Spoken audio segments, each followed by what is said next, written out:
Hello అండి, జై శ్రీకృష్ణ. నేను ఇంతకుముందు లైవ్లో పెట్టాను కదండి, అవి చిన్న చిన్న వీడియోస్ రూపంలో కూడా పెట్టాను. అయితే అది ఫోన్ హ్యాంగ్ అయిందండి, మొత్తము వీడియో తీయడం కుదరలేదు.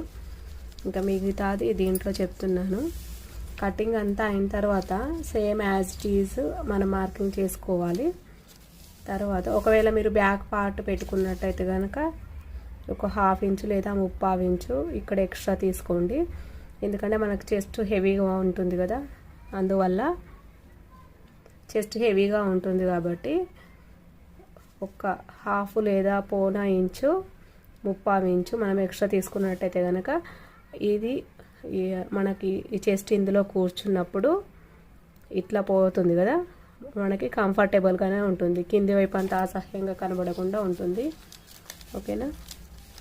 ఇంకా యాజ్ ఇట్ ఈజ్ మార్కింగ్ వేసుకుందాము. ఇంకొక ముఖ్య విషయం అండి, దీంట్లో చూడండి, ఇటువైపు మనము 2 ఇంచులు ఎక్కువ పెట్టుకోవాలండి.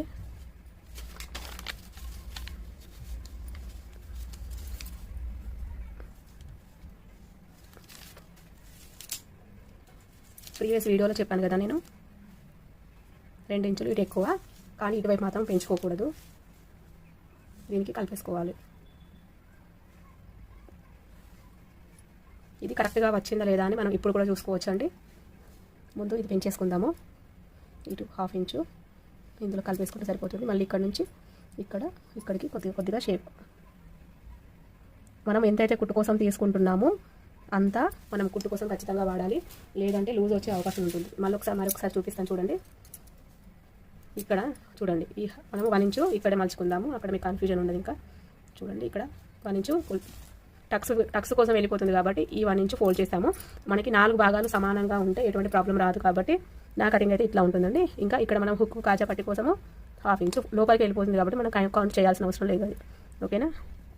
ఇంకా ఇది కుట్టు కోసం పెంచుకున్నాం కదా, ఇది కౌంట్ చేయాల్సిన అవసరం లేదు. మళ్ళీ ఇక్కడ నుంచి ఇది ఖర్చులోకి వెళ్ళిపోతుంది. మనకు మెయిన్ పీస్ ఇది ఇట్లా. ఓకేనా? చూసారా, ఇప్పుడు కరెక్ట్గా వచ్చింది. ఇంకా కొద్దిగా తక్కువ ఉంది కాబట్టి ఇది ఇక్కడ పెట్టేసుకుందాం అంతే. ఓకేనండి?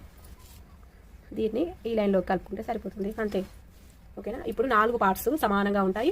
మనకి ఇక్కడ ఖర్చు కోసం మనము 2 ఇంచులు తీసుకున్నాం కదా, ఇప్పుడు ఇక్కడ కూడా 2 ఇంచులు వచ్చేస్తుంది. మనకు కుట్టిన తర్వాత స్ట్రైట్గానే అవుతుందండి. ఇంకా మళ్ళీ ఇక్కడ క్రాస్గా ఉందని కానీ మీరు ఇట్లా స్ట్రైట్గా మళ్ళీ కట్ చేసేసారంటే మీకు ఇక్కడ ఖర్చు కోసం తగ్గుతుంది. మనం మెయిన్గా ఇది చేసేది ఎందుకు అని అంటే, ఇక్కడ 2 ఇంచుల ఖర్చు కోసము ఎక్స్ట్రా ఉన్నప్పుడు ఇక్కడ కూడా 2 ఇంచులు ఖర్చు కోసం ఉంటే కనుక మనకి బ్లౌజు కొన్ని రోజుల వరకు పోతుంది. అట్లా కాకుండా మీరు ఇలానే స్ట్రైట్గా పెట్టేసుకున్నారనుకోండి, మనకేమో ఇక్కడ ఈ కట్స్ కోసము ప్లేట్స్ కుట్టినప్పుడు ఇందులోకి చాలా క్లాత్ వెళ్ళిపోతుంది కదా.